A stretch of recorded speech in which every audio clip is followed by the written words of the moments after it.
Okay? I believe na si Lord yung mangungusap sa atin ngayong araw na ito. Amen? Sino po dito nakakaalala nung preach ni Pastor William last week? Meron, naalala po ba natin? O ano lang? O nasa notes lang? Sino nakakaalala? Ano yung preach natin ni Pastor William last week? Diba? He talked about when you're about to be elevated. When God is about to elevate you. So, meron siyang mga tinuro sa atin na kung saan is nagiging eye-opener sa atin. Lalong-lalo na when it comes to our attitude. Because I believe na laging sinasabi ni Pastor William that our attitude will determine our altitude. So, kung ano yung attitude na meron tayo, how we respond doon sa sitwasyon na meron tayo will determine kung hanggang saan yung kayang dalin sa atin ni Lord. Amen? Amen. So for today, I just want to discuss, 'di ba, kung last week, 'di ba, when God is about to elevate you, kapag ready na si Lord, kapag i-elevate ka na ni Lord, ganito yung gagawin niya sa iyo. Ngayon sa atin, for us to experience and for us to desire na yung elevation ng Lord, sometimes we need to understand kung bakit kailangan ba natin mag-elevate? Bakit ba kailangan natin umangat? So, alam po ba natin ibig sabihin ng elevate or elevation?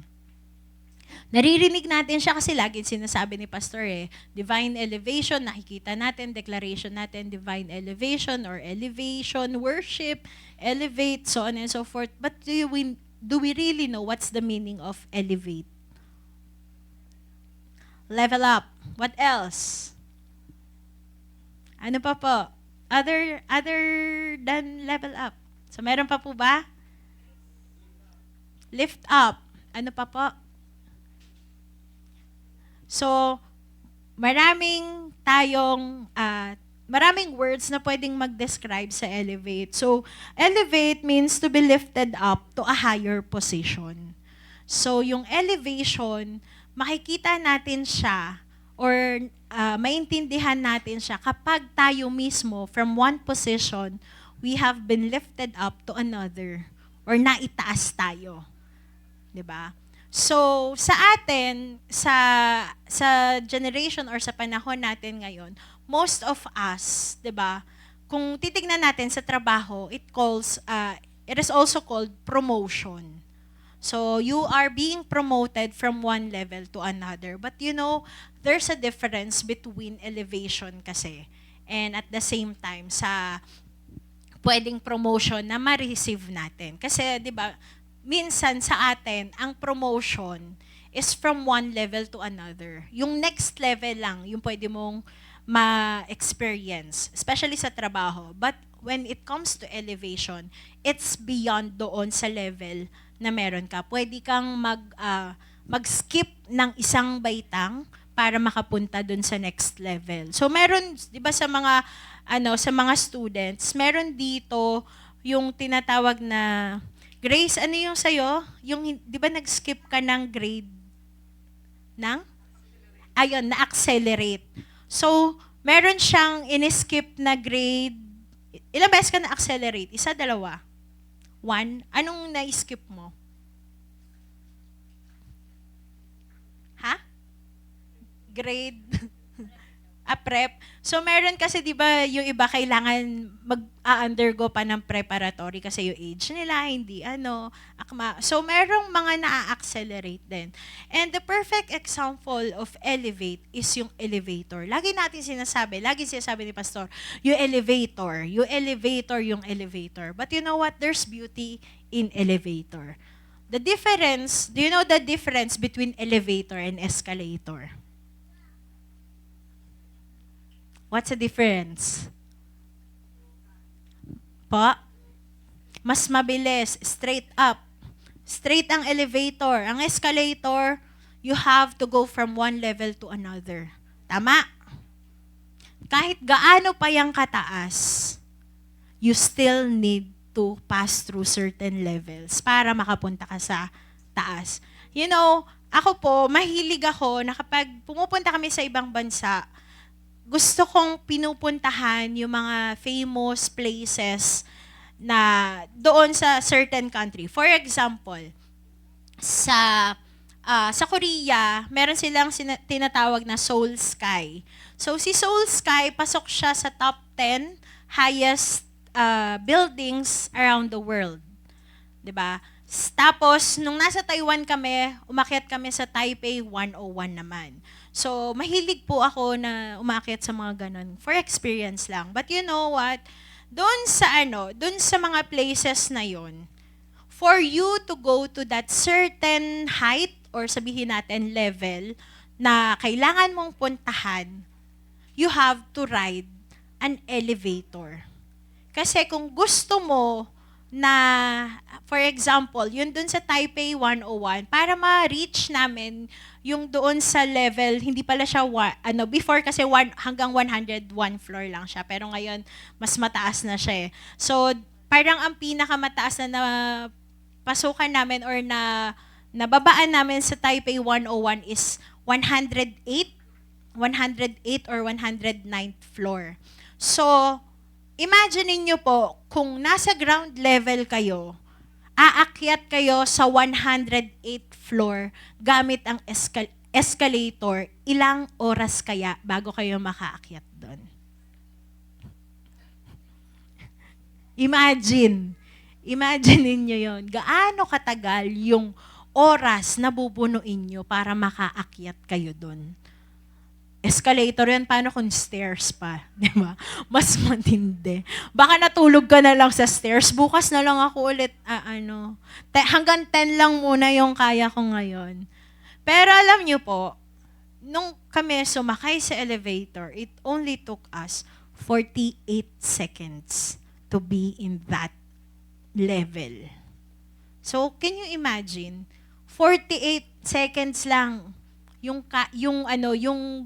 gagamitin sa oras mo para makapunta ka doon sa lugar na yon, sa top place ng Taipei 101, compared na mag-stairs ka, mag-escalator ka.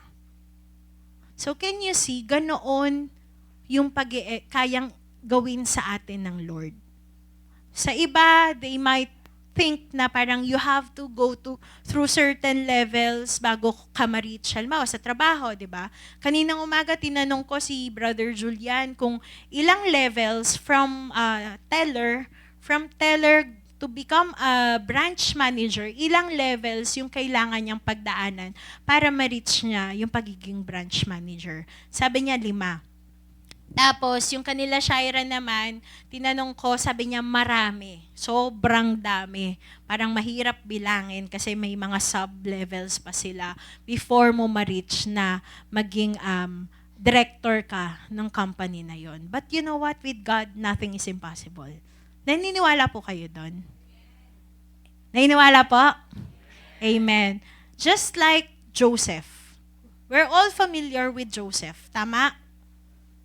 Tama po, 'di ba? 'Di ba diniscuss naman ni Pastora Jane sa atin yung kwento ni Joseph, 'di ba? Ano yung first position niya bago siya maging second in highest command sa buong Egypt? Ano yung position niya na pinanggalingan? Si Joseph. Ano? Ano po? Ano po?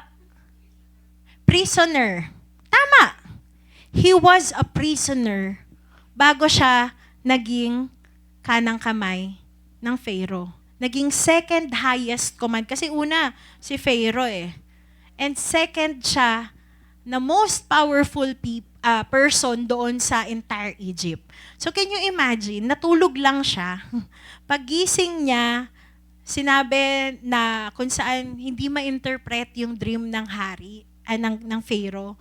Hindi ma-interpret yung dream ng Pharaoh, pero naalala nung isa sa mga kasamahan niya sa prison na sabi niya, meron pong nakapag-interpret ng dreams namin. Na kung saan nagkaroon ng kaganapan kung ano yung pagkaka-explain niya sa dreams namin. That's why the Pharaoh himself, di ba, pinatawag niya sa prison si Joseph. Tapos binihisan si Joseph. Hindi siya binihisan the sense na kailangan may posisyon siya para humarap sa Pharaoh. But binihisan siya para magmukha siyang malinis. Malinis, presentable sa Pharaoh. And then the Pharaoh, sinabi niya kung ano yung dream niya. And then si Joseph, with the help of the Lord, 'di ba? He interpreted what the Pharaoh's dream are. 'Di ba? Tapos eventually nung sinabi ni Joseph na ganito po yung mangyayari, 7 years of abundance and then 7 years of drought, of famine, and so on and so forth. So, kailangan mag-place ka ng tao na kung saan, mangangasiwa, kung paano yung magiging takbo ng buong Egypt for the 7 years of abundance and so on and so forth. And then, ang sabi doon, walang nahanap yung Pharaoh. Si Joseph lang. So, kaya, ang nangyari sa kanya, nagkaroon siya ng elevation. Na from a slave, from being a prisoner, naging second highest, most powerful si Joseph in the entire Egypt. Do you think it happened overnight? Na kahapon prison siya, na kakakulong lang sa kanya kahapon. Tapos kinabukasan, ano na agad siya, tawag dito, naging second highest command. Hindi, it took him a long time. 'Di ba? So, sometimes tayo, kapag sinabi ni Lord na, I will elevate you, gusto natin agad-agad 'di ba? Gusto natin agad-agad. But you know what? There are things that we need to understand and mas gusto ni Lord na ayusin sa buhay natin. Lalong-lalo na yung attitude na meron tayo. I know every Friday may leadership training po ginagawa natin. So, sa mga uma-attend, ayan, alam na alam nila kung paano tinatackle ni Pastor yung mga characteristics and attitudes ng bawat isa sa atin. Meron dyan mga dominant, may mga influencer, merong steady, merong consensuousness, di ba? So, nung nalaman namin yung characteristics ng bawat isa, natuto kami mag-adjust. Natuto kami na intindihin yung isang tao. And at the same time, yung tao na din na yun, siya rin mismo, nag-adjust din siya sa sarili niya para makakope up din siya dun sa mga kasamahan niya. And nakakatuwa kasi nakikita yung growth sa bawat isa sa atin na nakakaintindi ng mga ganong bagay. And another thing, di ba, kung sa elevator, ang elevator, two-way siya. Pwede kang umakyat, pwede kang tumaas.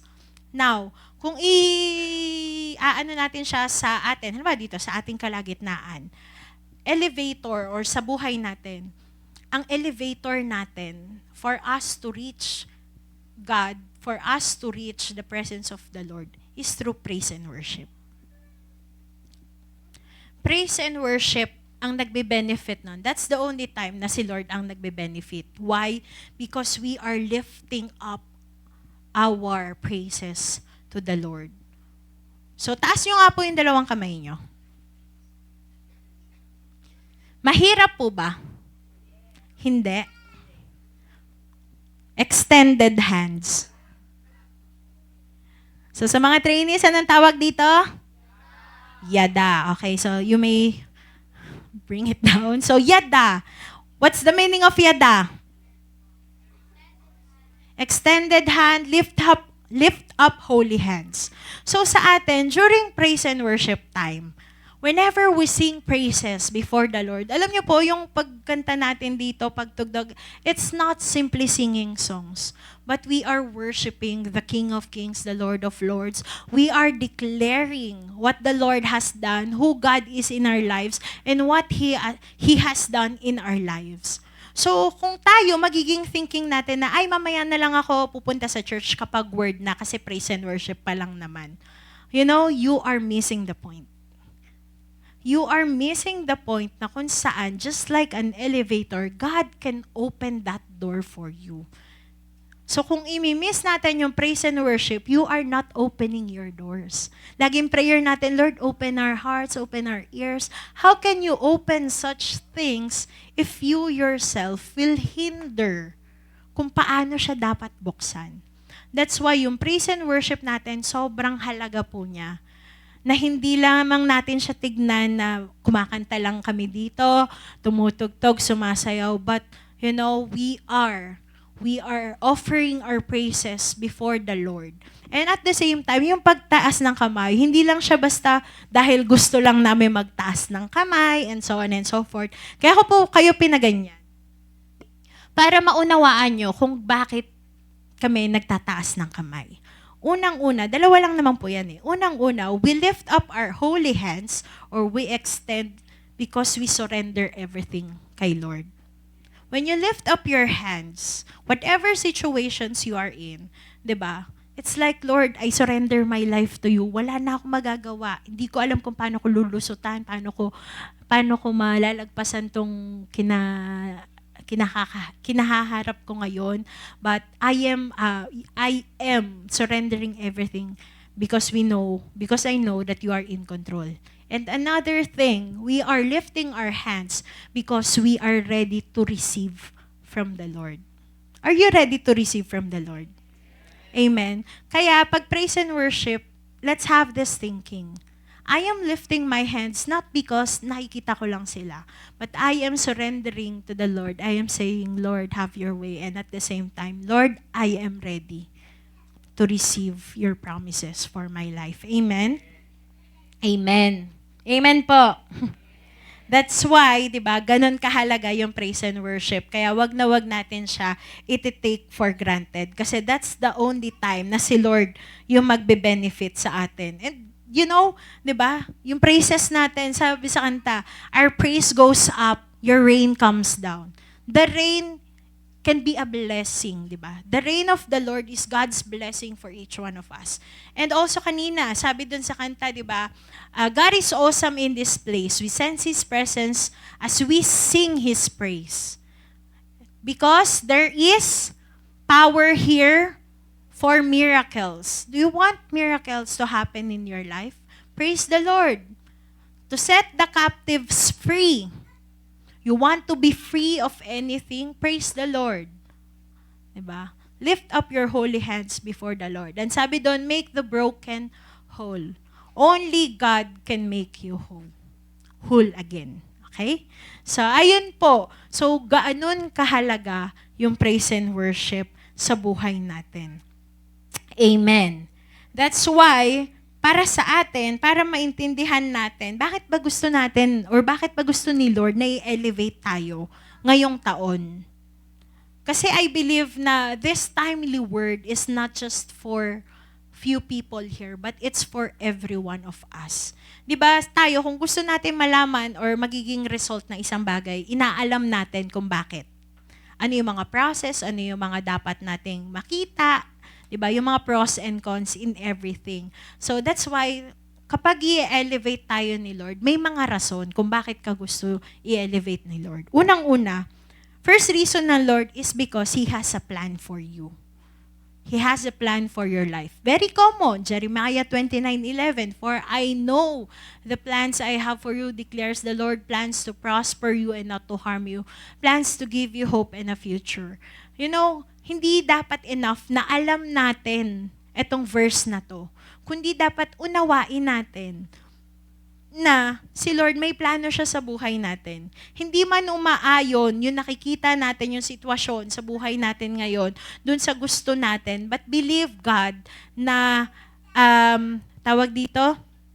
believe God na kung saan yung plano niya ay magkakaroon ng kaganapan sa buhay natin. Amen po?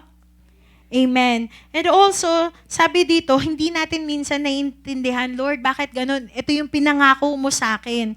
Pero bakit parang hindi ito yung nakikita ko? Parang iba yung circumstance ko, iba yung sitwasyon na kinapapalooban ko ngayon. Bakit ganun? God's plan for your life will never change.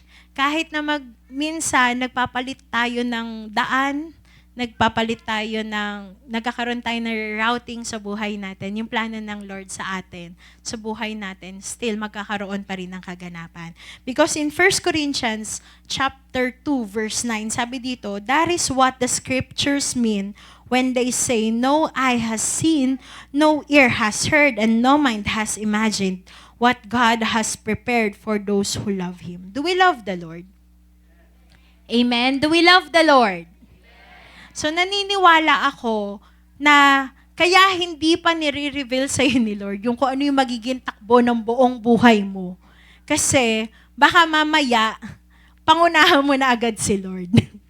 Di ba? Mahilig tayo minsan manguna eh. Oh, ako na dito. Yung sasabihin natin, oh, bida-bida ka na naman. Ganyan. Tapos, mali naman pala. Alam ko yung daan. Biglang mali. Ligaw. Sa kabila pala dapat. Kaya sinabi dito, di ba? No eye has seen, no ear has heard, and no mind has imagined what God has prepared for those who love Him. Trust God. Trust His process and let God unfold His plans for your life. Kahit na hindi akma, yung nakikita mo, kahit na parang, Lord, bakit parang, sabi mo, God will make a way when there seems to be no way, but I cannot find any way out of this situation. Believe God. Believe God, He can make a way in the desert. Kaya nga po, di ba, even sa Proverbs 19:21, sabi sa ERV version, people might make many plans, but what the Lord says it will happen is what will happen. So dito sa NLT sabi, you can make many plans, but the Lord's purpose will prevail. You know what's the difference between plan and will? Plano, yung plano, we have specific plans, may mga specific actions na kailangan natin gawin para masabihin natin na nagawa natin kung ano yung plano natin. Ano ba, sa bahay? 'Di ba? Ang plano ko, ilang months lang ito gagawin. Binateng 3 months, 'di ba? Pero sa 3 months na 'yon, iniisip mo tapos mo na yung bahay nyo. Pero nagkakaroon ng delays. 'Di ba? Nagkakaroon ng mga interruptions, nagkakaroon ng mga hindrances. Magbubuhos kayo ngayon, biglang bumuhos yung malakas na ulan. Paano kayo magbubuhos? 'Di ba? Kung malakas yung ulan. So, yung sa plano, when it comes to plans, minsan nade-delay siya. Minsan nagkakaroon siya ng interruptions. And minsan, hindi siya nagkakaroon ng kaganapan. While yung will it is the desire of God for you. Ako po, nung Friday, may plano na ako na gagawin for that specific day. Kasi I have to go to bank, I have to do this, I have to so on and so forth. So, marami akong kailangan gawin before I go tomorrow. So, bukas po babiyahe kami together with the Koreans. We have to go to Baguio kasi doon naman sila mag-kimchi making. So, sa mga nanay dito na kasama namin sa kimchi making, maraming salamat po. So, ayun nga. So, may plano ako nung Friday na yun. Pero kahit isa doon, walang nangyari. Why? Kasi yung isang plano na inaantay ko, kasi meron pa kami malaking delivery sa bahay na ako lang yung pwede mag-receive dahil ako yung authorized. So, inaantay ko siya from morning hanggang hapon and nasa isip ko ang bangko hanggang 4:00 naman eh. So, naligo na ako 1:00. So, antay lang ako, wala pa rin. So, on and so forth. Tapos, nag-message na ako sa daddy ko, sabi ko, Dad, wala bang update sa inyo yung delivery? Kasi anong oras na eh. Tapos sabi niya, tumawag daw yung delivery na nasiraan sila. So, tumawag yung delivery 4:00 ng hapon kay pastor. So, 4:00 sarado na bangko. So, wala akong magagawa kundi i-delay kung ano yung plinano ko for that day. Kasi wala eh. Dahil nag-fail na yung isang plano, dahil na-delay yung isa, so apektado yung buong schedule ko. So same thing with us. Hindi porket nakaplano na, plinano na natin yung buhay natin, is hindi na yun may interrupt, hindi na magkakaroon ng delay yun.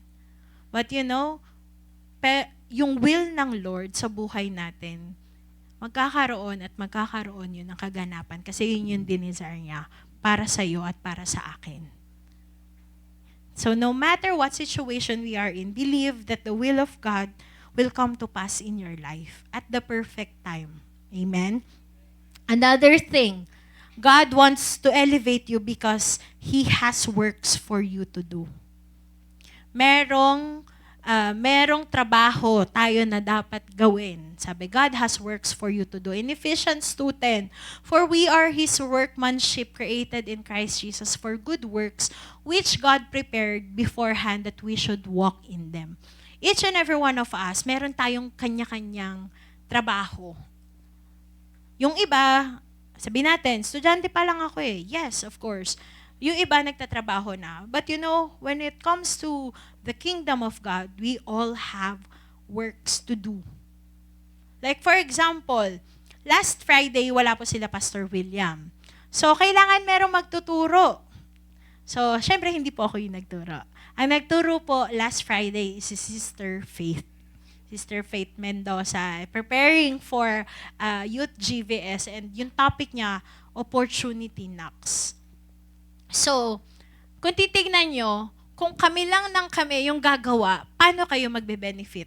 Paano nyo masasabi na God, or paano tayo magkakaroon ng desire na magpagamit sa Panginoon kung tayo mismo, hindi natin i-allow si Lord na mag-work sa atin? Another thing, kahapon, kanila Krishna, Sister Krishna, nagkaroon ng service. Wala si pastor, wala ding available sa pastoral staff dahil preparing sila for Sunday. So, ang trumabaho naman ay si Kuya Jankel. So, together with some of our helps, and at the same time, sa worship team natin, di ba, nag-service tayo doon. And now, dahil wala si pastor, ako yung natatasan to do the works of the ministry. So, kung titignan nyo, hindi lang po kami yung kayang gamitin ni Lord. Kasi, during the evangelism, doon sa Manukan, hindi naman sinabihan yung mga members na, tulungan nyo kami dito, maglabas kayo ng mga upuan, and so on, mag-assist kayo, and so on and so forth. Kumbaga, nagsabi tayo. Pero it's up to us kung paano tayo magre-respond, how we can help yung ministry ng Lord. And you know what? Nakakatuwa kasi kahit hindi sila sinabihan na tumulong, sila mismo, they made themselves available na kung saan lumabas sila, they participated, they even, kinuha nila yung mga chairs nila sa bahay nila, tapos dinala dun sa plaza para maraming makaupo, maraming makapakinig. And yung others naman nag-assist. Yung iba nag-invite. So lahat tayo dito, meron tayong trabaho na dapat gampanan. Hindi lang tayo basta nakaupo dyan. Hindi lang ako yung nagsasalita dito. Hindi lang yung worship team dito yung kumikilos, gumagawa, yung mga workers natin. Lahat tayo. Sabihin nyo nga po, lahat. Sabihin mo, sa katabi mo, may trabaho ka kay Lord. Nasa sayo na yon kung gagawin mo yon o hindi.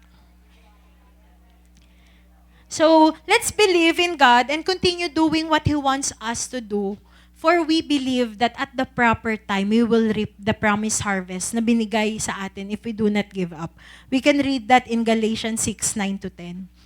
Galatians 6:9-10, sabi dito, so let's not get tired of doing what is good. At just the right time, we will reap a harvest of blessing if we do not give up. Therefore, whenever we have the opportunity, we should do good to everyone, especially to those in the family of faith.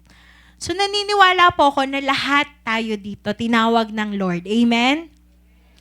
We are all called by the Lord. Nasa sa atin kung magre-respond tayo o hindi. And whether malaki or maliit yung ginawa natin to help or to participate, nakita natin yung opportunity para magkaroon tayo ng part, grinab natin yon. Lahat ng ginawa nyo will not go unnoticed kay Lord. Kasi lahat ng ginawa natin, nakikita niya.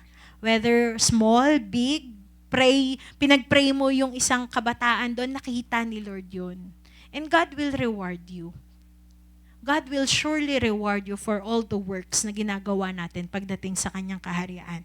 That's why we should not give up. Pag i-invite natin sa mga mahal natin sa buhay, sa kapitbahay natin, uy, halika, di ka marunong mag-share ng salita ng Diyos, pero you just invite them. Invite them, come to church. Bakit mo sila ini-invite? Kasi there's something that happened in your life that changed your life. And you want that change to happen in their life as well. Tama, mali? One of the things na kami, halimbawa po sa counters kami, lagi kaming natutuwa kapag nakakakita kami ng mga answered prayers. 'Di ba? Shaira, Julian, alam nyo kung gaano karaming answered prayers na whether bata, kabataan, or matanda na, yun na answer na Lord. And we are rejoicing with that. Meron isa sa nabasa namin, sabi ng kabataan na yun na ang desire niya, ang prayer niya daw is madala niya yung buong family niya dito sa church para makapakinig ng salita ng Diyos. Para sila rin is makita yung pagbabago doon sa buhay nila. Kabataan po yun, bago pa lang, wala pang 1 taon yun. Pero ilan na yun nadala niya sa pamilya niya. And sobrang nakakatuwa. Sobrang nakakatuwa kasi nakakaroon ng manifestation. And even sa mga nanay dyan, di ba, pinagpipray niyo yung asawa niyo na makasama niyo sa church, na pag-attend. Time will come, makakasama niyo po yan. Amen. Pag-pray lang natin ng pag-pray, walang imposible kay Lord. Gaano man ka-imposible sa tao, pero kay Lord wala pong imposible. So, sabi ko nga sa inyo, every opportunity na binubuksan para sa atin, let's grab that opportunity and be a blessing and do the works of the Lord. Amen?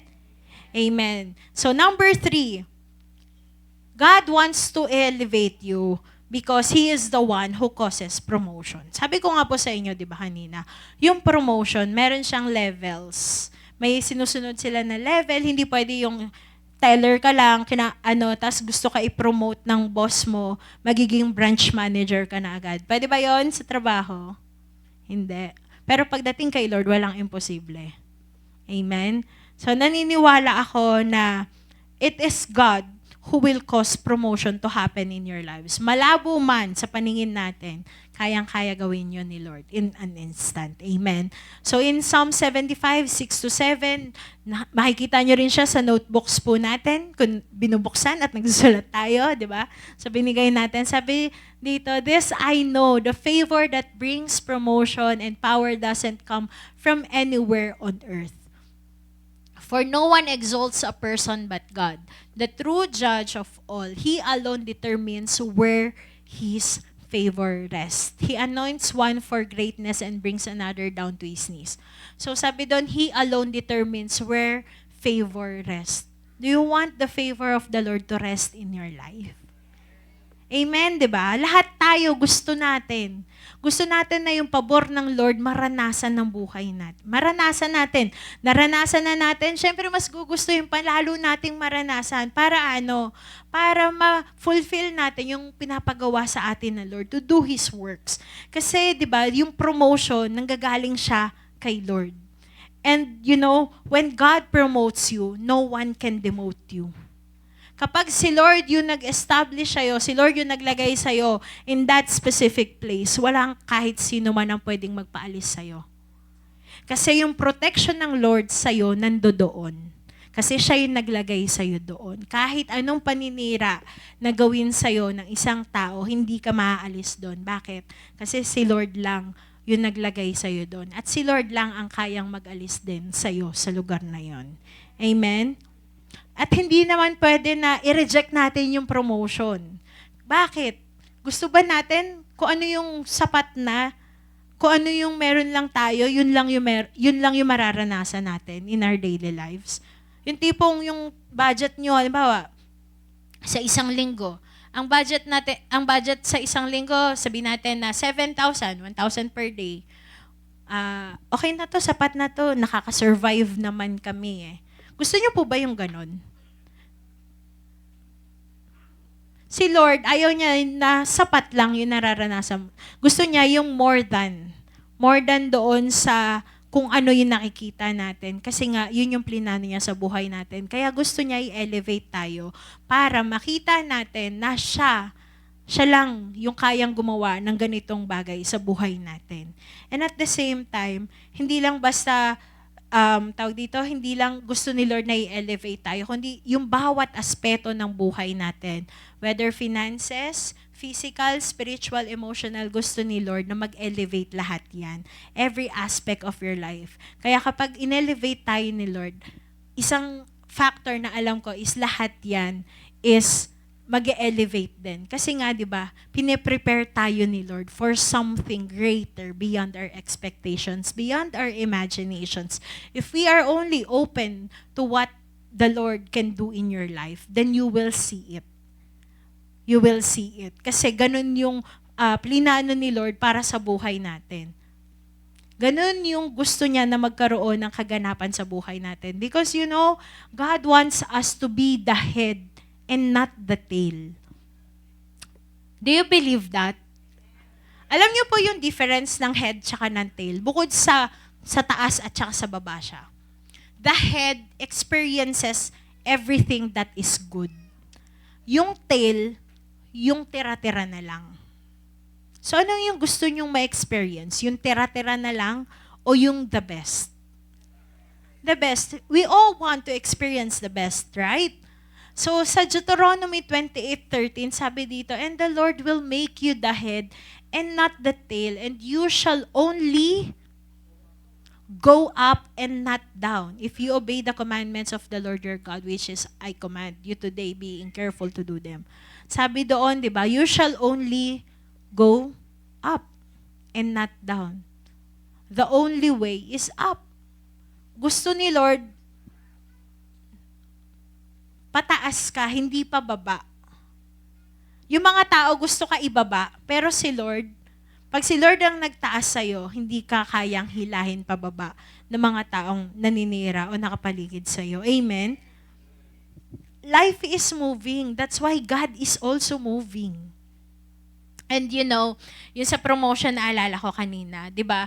Lahat tayo dito kailangan, 'di ba, for us na may experience yung tawag dito, yung best things in life, 'di ba? Nag-a-adjust tayo. Like for example, sa panahon natin ngayon. During the 90s, 70s, 90s, I don't know. Pero yung mga ganon, mga 70s, 80s, 90s, ang uso sa picture ay Kodak. Yung di-film. Tama po ba? 'Di ba? At kailan lang tayo kailan lang tayo nagpipicture? Pag may okasyon. Bakit? Mahal ang film. 'Di ba? Hindi tayo pwede, ay trip ko lang mag-picture-picture. Bawal. Every shot matters. 'Di ba? Mahal ang develop. Tapos pag madilim pa, sayang ang pera ng pagpapaprint. Parang malabo yung picture na ganto ganyan. 'Di ba? Tama. Pero 'di ba? I think nabasa niyo na rin naman siya sa Facebook. They are forced to shut down. Why? Kasi hindi sila hindi sila nag-keep up doon sa trend na meron tayo ngayon. Ngayon, only pictures Pa-develop mo, okay lang. Ayaw mo, delete. 'Di ba? Ay, ang pangit ko diyan, isa pa. Kahit sa sa pag magpapa-picture ka sa studio, papapiliin ka, anong gusto mo dito? Ay, parang hindi pa ako satisfied, pwede isa pa. So, we have the options. So, si Kodak, nag-stick lang siya na hindi, ganito lang ako. But eventually, they have to shut down. Bakit? Kasi hindi lahat ng tao ay willing na to buy those films. Kahit na ibagsak presyo siya, may ilan na bumibili pa rin ng films pero hindi na siya as in demand as before. So same thing with us. Kaya ka ini-elevate ni Lord, kaya ka pinopromote ni Lord, is because He wants to do something in your life na kung saan, ito yung comfort zone ko, dito lang ako sa safe place ko. Pag inangat ako dito, parang hindi ko na kaya yan But pag si Lord yung nag-angat sa'yo in that place, God will be with you. And siya mismo magbibigay ng ability sa'yo to do good in that specific area of your life na kung saan prinomote ka ni Lord. Amen? Kaya tayo, di ba, let's grab that opportunity na kung saan makita natin na ini-elevate tayo ni Lord not because gusto niya lang. Lord, alam ko naman gusto mo ako i-elevate talaga But there are things na ipinapagawa at ipapagawa sa atin ng Lord. Amen? And also, God's elevation, it's not just about you. It's more than about you. hindi lang ako, ay inelevate ako ni Lord, so sa akin lang yun. Ako lang yung na-promote, ako lang yung na-elevate. No, this elevation is more than you. Mind you. Bakit? In Deuteronomy 28:1-6, sabi dito, if you indeed obey the Lord your God and are careful to observe all His commandments I am giving you today, the Lord your God will elevate you above all the nations of the earth. Verse 2, all these things will come to you in abundance if you obey the Lord your God. You will be blessed in the city and blessed in the field. Your children will be blessed as well as the produce of your soil, the offspring of your livestock, the calves of your herds, and the lambs of your flocks. Your basket and your mixing bowl will be blessed. You will be blessed when you come in and blessed when you go out. Di ba lagi natin sinasabi, Lord, I want to, nasa pagpasok ko sa lugar na ito, I want to be blessed, na yung blessing na meron ako is dala-dala ko hanggang paglabas ko. So, yun yung sinasabi na blessed when you come in and blessed when you go out. Hindi lang dito sa church, but even in our houses. Papunta tayo sa school, papunta tayo sa trabaho, and wherever we go, dala-dala natin yung pagpapala ng Lord. Amen? And paano ko nasabi na hindi lang para sa atin yung blessing? Kasi there are biblical examples na kung saan ipinapakita sa atin ni Lord na once na ako yung nag-elevate sa'yo, these things can happen in other people's lives. Unang-una, si Joseph. God's elevation for Joseph saved Egypt and the future nation of Israel. So, gaya ng sinabi ko po sa inyo kanina, di ba? Si Joseph, he was a slave before. Ba't ba siya naging slave? Ba't ba siya naging prisoner? Di ba? Una, binenta muna siya para maging slave ng mga kapatid niya. Background lang. Diba? Binenta siya para maging slave sa Egypt, and then eventually naging katiwala siya ng isa sa mga leaders din sa Egypt, and then nagkaroon ng problema dahil yung asawa ng boss niya nagkagusto sa kanya, so ginawan siya ng issue. Syempre siya, di niya ma-defend yung sarili niya, 'di ba? Kasi parang may proof yung, which is yung damit ni Joseph, yun yung naging proof nung asawa nung boss niya. And then eventually he became a prisoner, 'di ba? And then he spent years there in prison. Pero dahil sa pag-i-interpret niya ng dreams, 'di ba?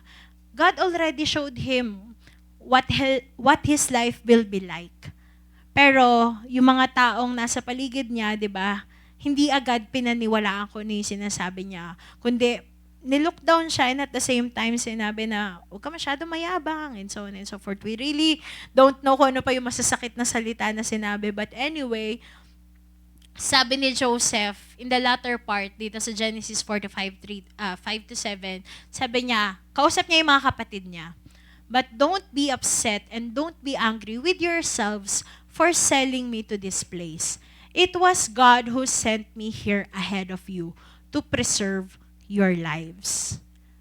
The famine that has ravaged the land for 2 years will last 5 more years, and there will be neither plowing nor harvesting. God has sent me ahead of you to keep you and your families alive and to preserve many survivors.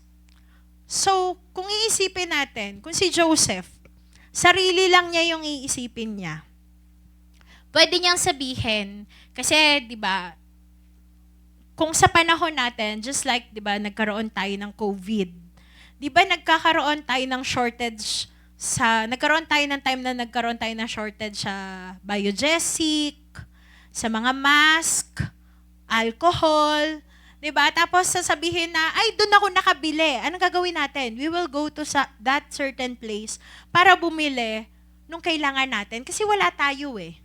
So, same thing with them. So, during that time, yung family ni Joseph, naubos na yung resources. Naubos na lahat ng meron sila. So, may nakapagsabi or nabalitaan nila na sa Egypt, merong doon, may supply. merong supply sa Egypt, pwede ka makabili. That's why they have to travel to Egypt. Paano na lang kung sinabi ni Joseph na, ay hindi kayo pwede bumili. Hindi kayo taga-Egypt taga-labas kayo Para sa Egypt lang to. Wala, hindi ko kayo pagbibilhan. Paano kung ganon yung ginawa ni Joseph? Do you think masisave niya kaya yung nation ng Israel? Yung future generations ng Israel? We really don't know. 'Di ba? Pero, kung titignan mo, kung sinave niya lang yung Egyptians, baka Egyptians lang ang meron during that time, 'di ba? Nothing, hindi magkakaroon. Baka, alam niyo yon, yung mga sila David, baka hindi mabubuhay. 'Di ba? Hindi mabubuhay yung ibang lahi. Kasi pinagdamutan sila ni Joseph But hindi sinarile ni Joseph yung elevation or yung promotion na binigay sa kanya ng Panginoon, kundi binahagi niya sa lahat. Kaya nga sabi niya doon, 'di ba? God has sent me ahead of you to keep you and your families alive and to preserve many survivors. So yung pag-iipon nila for that 7 years, pag-iipon nila ng mga supplies na kung saan magbibigay ng kalakasan sa kanila ng buhay, 'di ba? Yung mga pagkain, ganyan. Inipon nila yon for 7 years and nakasurvive sila doon sa famine na sinabi na 7 years din na may experience. Why? Because it is God who caused abundance to happen in that land. Ginamit niya si Joseph. God used Joseph para i-save yung mga tao. Para ma-preserve yung buhay nila, yung mga Egyptians, and at the same time ng mga iba pang lahi. Dahil yon kay Lord. Hindi dahil magaling si Joseph, hindi dahil matalino siya, pero dahil nasa sa kanya si Lord. Yung kamay ng Lord nasa sa kanya at kasama niya si Lord. That's why everything He does, God prospered it. Amen? So, ganun din sa atin, di ba? Yung elevation, once we experience yung elevation na meron tayo, hindi natin alam kung saan natin minsan gagamitin, paano yung ganito. Pero when God speaks to you to do something, diba, to share your blessings to others, wag po tayong magdalawang isip. Lord, mawawalan ako. Ako nga nagbigay sa iyo, ba't ka mawawalan? Diba? So when God speaks to us to do something for other people, let's do it. Amen? And another thing, si Esther. This verse, I really like this verse. Sabi dito, God's elevation for Esther saved an entire race of people, which are the Jews. So alam niyo po ba yung story ni Esther? Esther became queen and she is a Jew. Na kung saan, di ba, during their times, ang mga Jews naglabas ng kumbaga diniceive ni Haman yung si king na kung saan is papatayan yung mga taong hindi magbabaw, magpe-pay ng worship sa kanya, sa image and so on and so forth. Pero that's just his plan para mapatay yung mga Israelites, the Jewish people, yung mga piniling tao ng Lord. But sabi ng uncle ni Esther dito, if you keep quiet at a time like this, deliverance and relief for the Jews will arise from some other place. But you and your relatives will die. Who knows if perhaps you were made queen for just such a time as this. So God has placed us in this season, in this time, in this generation, because He has something for you to do in your own generation, in your family, maybe in your family, in your community, or wherever God has placed you, there's something that God wants you to do. Kaya gusto niya na ikaw mismo mag-rise up ka bilang isang lingkod ng Diyos. Sabi doon, di ba, kung hindi magsasalita si Esther, kung hindi siya magsasabi doon sa king, possible na si Esther lang yung natitirang Jew. Then the rest, even his family, his relatives, mamamatay.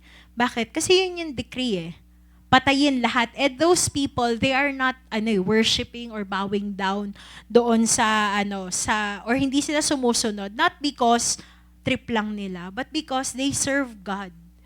They are serving the King of Kings, the Lord of Lords. They are serving God. And they don't want to serve other gods. Kasi the moment na magbow ka sa isang tao or sabihin natin sa image na ganon, is that you are already worshiping that image or whatsoever. So that's why nanindigan sila na no, we will not bow down. Kahit yung buhay namin yung kapalit, we will not bow down. Why? Because we know that God is with us and God can save us in this kind of, yung pangungutya and everything. That's why, sabi doon, di ba, if you will keep quiet, kung hindi ka mag-stand out, hindi mo sasabihin sa hari, then lahat kami mauubos, ikaw lang ang matitira.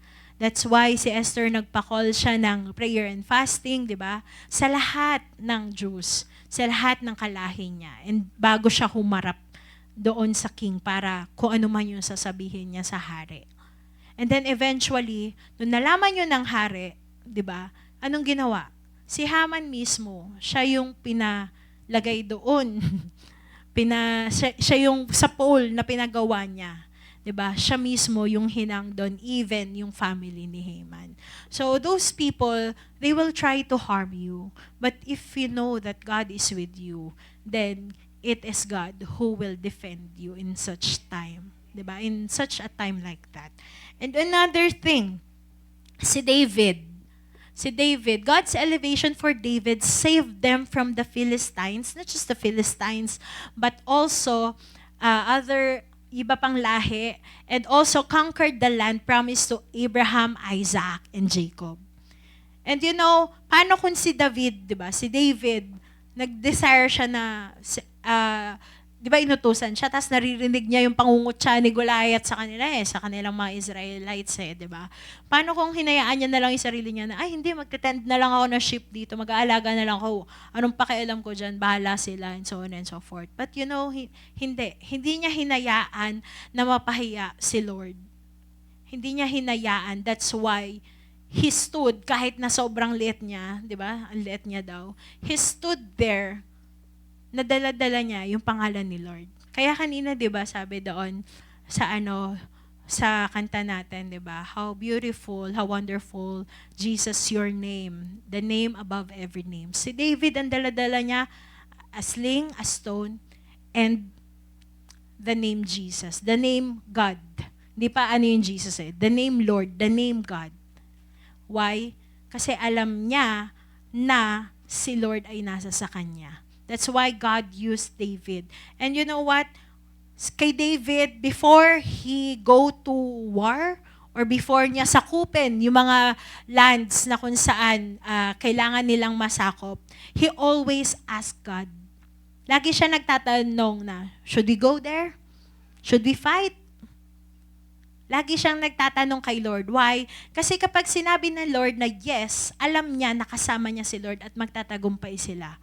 Pag sinabi ni Lord na no, tapos pumunta pa rin siya, alam niya na magfe-fail siya. Bakit? Kasi hindi sinabi ni Lord na sasamahan kita. Kasi own will lang Hindi, kaya ko yan, Lord. Kasi natalo nga namin sila, kaya ko yan. Minsan, mas nagre-rely tayo dun sa kakayanan natin kaysa sa kayang gawin ni Lord. So, paano ko ba sinabi na na ganun si David?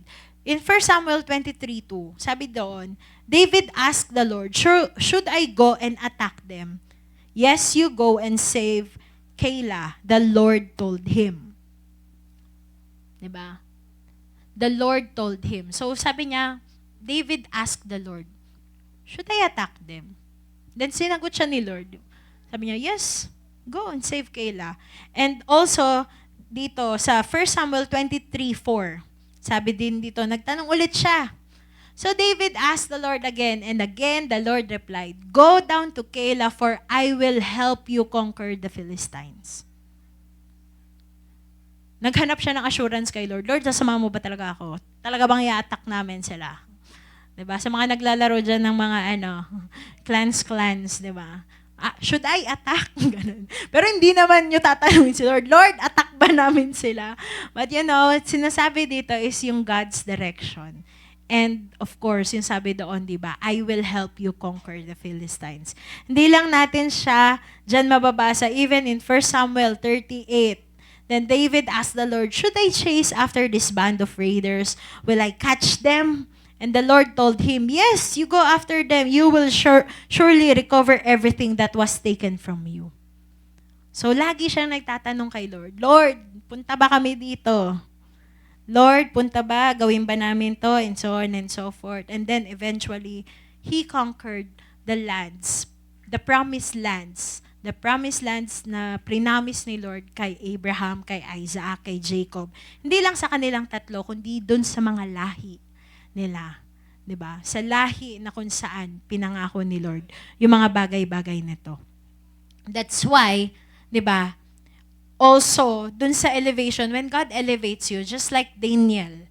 Si Daniel, when he was elevated, he was promoted. He brought his friends in promotion. Sabi, God's elevation for Daniel caused his friends promotion. In Daniel chapter 2 verse 49, sabi dito, at Daniel's request, the king appointed Shadrach, Meshach, and Abednego to be in charge of all the affairs of the province of Babylon while Daniel remained in the king's court. Kayo ba, gusto nyo ba na yung mga friends ninyo isasama rin kayo sa promotion? O gusto nyo, bahala kayo dyan na kayo, basta ako dito, okay na ako dito. Di ba minsan, ginugusto rin natin na, uy, sana ikaw din ma-promote. Kapag na-promote, kapag naranasan mo yung promotion, sabi mo, ikaw na yung next, di ba? Ginagana natin yung friends natin, ikaw na yung next na mapopromote. Kasi, kung yung isang tao, nagre-rejoice tayo doon sa promotion ng isang tao or nagre-rejoice tayo sa kung ano yung blessing na naranasan nila. Diba? Sabi ni Pastor sa atin several weeks, lagi tayo nire-remind na huwag tayo mainggit. Ano yung dapat natin sabihin? Ako next. Ako din, mararanasan ko yan. Lord, ako yun next. Diba? Kung ginawa mo sa Kanya, Lord, ako din. I believe na kaya mo rin gawin sa akin yan. Huwag tayo mainggit doon sa mga promotions. Huwag tayo mainggit doon sa mga blessings na nare-receive ng ibang tao. Kundi tayo mismo, mag-desire tayo na, Lord, ako yung next. Magkaroon tayo ng ganong klaseng attitude. Amen po ba? Amen.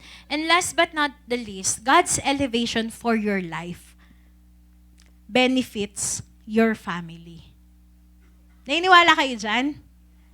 Pag nakakuha po ba kayo ng bonus, gusto nyo sinasarili nyo lang. Hindi nyo sinasabi. Sa mga nagtatrabaho, sa mag-asawa, sinasabi nyo po ba sa halimbawa si Kuya John Cal tsaka si Ate Dayan, sinasabi nyo ba kapag may bonus yung isa? Hindi. Hindi. Pero yung isa, sinasabi, di ba? Sasabihin. Bakit? Gusto niya na mag-rejoice ka dun sa natanggap niya. And in return, ano yung gagawin nyo po? Sasarilinin nyo lang ba yun, te? Ano gagawin nyo? Kain kayo sa labas, di ba? Kasama si Nate. Hi, Nate. Di ba? Kakain sila sa labas, i-enjoy nila yung bonus na na-receive nila.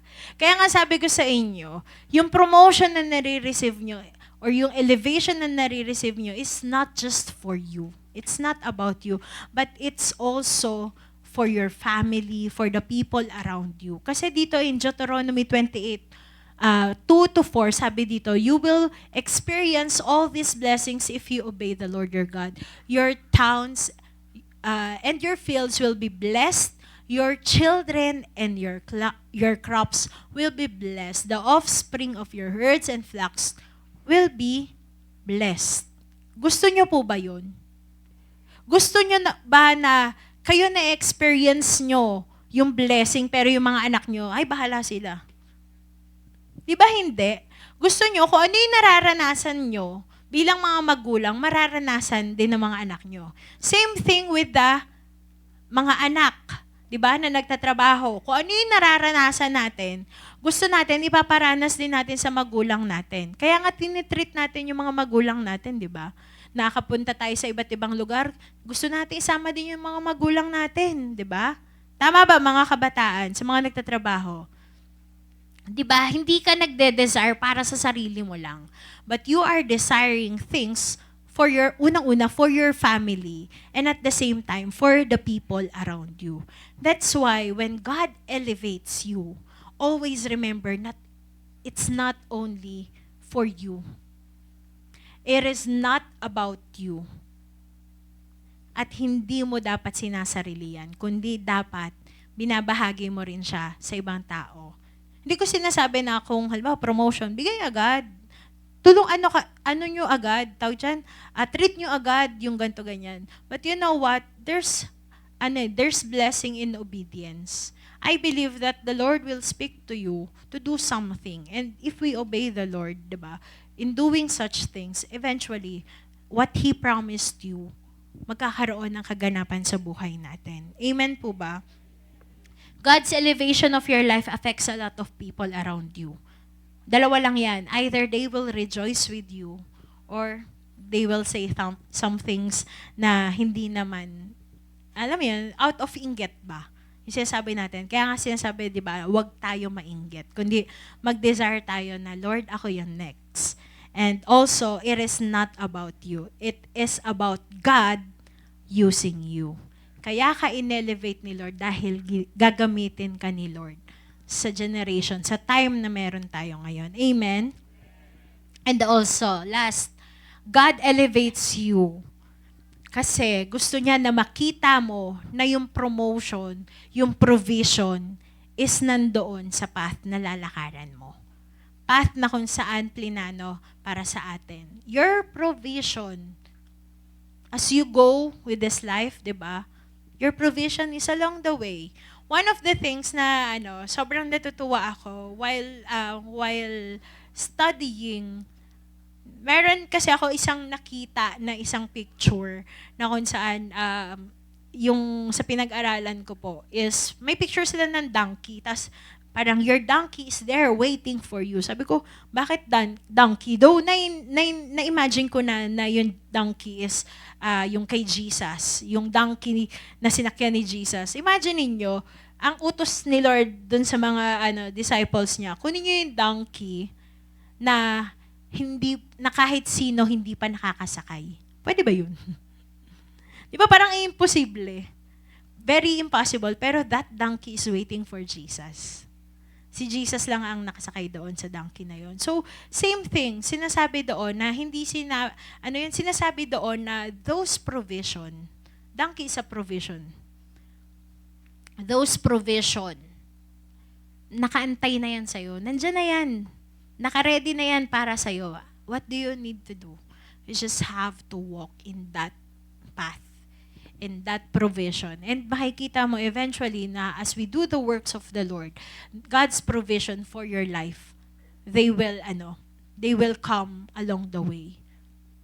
Kasi alam niyo po, sa totoo lang, it's not easy to give up your dreams, to give up everything just to follow yung pagkatawag sa'yo ng Lord. So, I myself, of course, na-experience ko na yan. And I can say na there was a time na mapapaisip ka talaga na, sure ba talaga ako dito sa lalakaran ko? But, God proved Himself mightily in my life.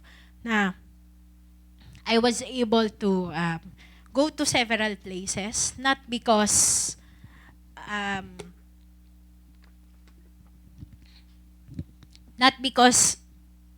para magtrabaho, but I was able to go to places to enjoy the goodness of God in my life.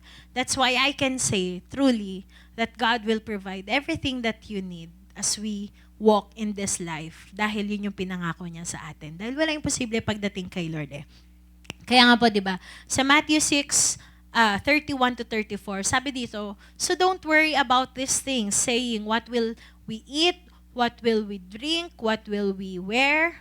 These things dominate the thoughts of unbelievers, but your heavenly Father already knows all your needs.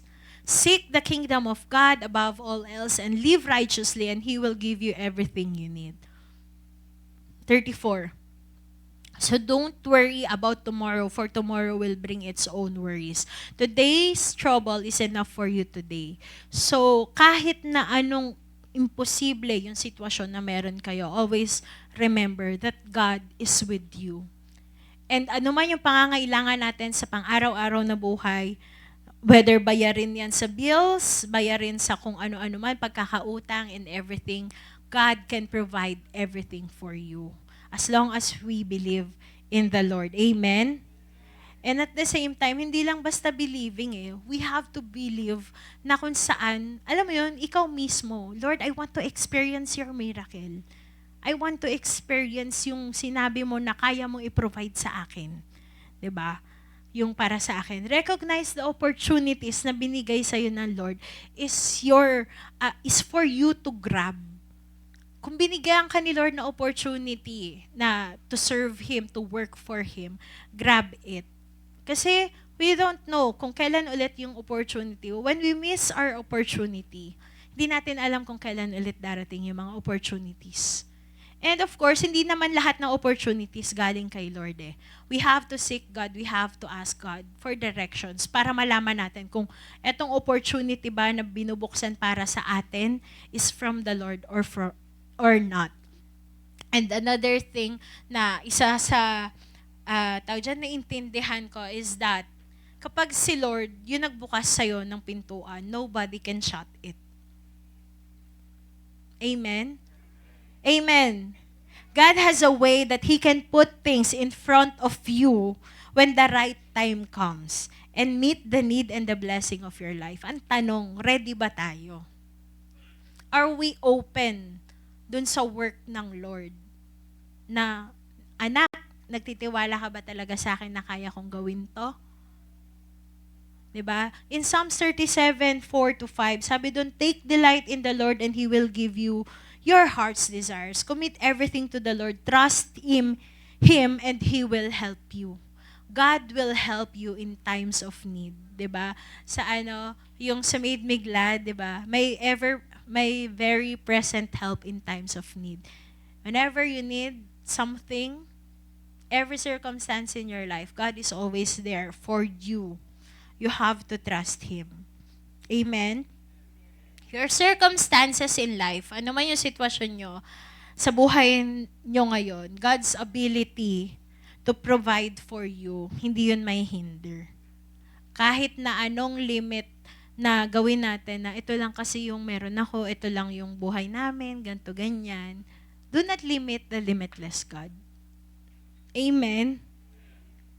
And, kapag tayo kasi, mahilig tayo na yung kapag, alam mo yun, plinano na natin lahat. Tapos, kapag hindi nagkaroon ng kaganapan, madidisappoint tayo. Pero kay Lord, hindi niya tayo i-disappoint.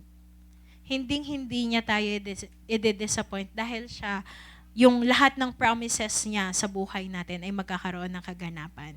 That's why, di ba, in Philippians 4:13, I can do all things through Christ who strengthens me. It is God who will cause you to have the strength to do what He wants you to do in this life. Amen? And also, si Lord, yung nagde-decide kung sino yung i-elevate niya, ipopromote niya. And for us, di ba, for us to experience His elevation, let God lead your life. He is moving you into a position that will benefit you. God is placing you in a position na ikaw mismo yung magbe-benefit nun. Amen? Amen? So have we learned something today? So, mahalaga na nauunawaan natin bakit ba tayo kailangan i-elevate or bakit gusto ni Lord i-elevate yung buhay natin. Tayo mismo i-elevate in every aspect of our lives. Mahalaga na nauunawaan natin yun para makita sa atin ng mga tao na totoo at buhay ang Diyos. Amen? So let's pray. Thank you, Lord God, for this day. Salamat, O God, for, yes, O God, receptive hearts. Yes, O God, yung ears na open, Panginoon, to receive your word, Lord. No, Panginoon, natanggap namin sa araw na ito is not just, O God, hindi lamang para ma-retain sa isip namin, O God, kundi magkaroon ng kaganapan sa buhay namin, O God. Lord, use our lives, O God, na kung saan magiging pagpapala kami, O God, sa mga taong nakapaligid sa amin, O God, while waiting for us to be elevated, O God. Lord, salamat for you are molding us to be the person that you want us to be, O God. God. And Lord, salamat dahil sa everyday walks namin ay kasama ka namin, O God. Salamat dahil hindi mo kami papabayaan, hindi mo kami iiwan, O God. Bagkus, Panginoon, lagi ka namin kasama sa buhay namin. So Lord, pinupurit, pinasasalamatan ka namin sa pangalan ni Jesus. Amen and amen.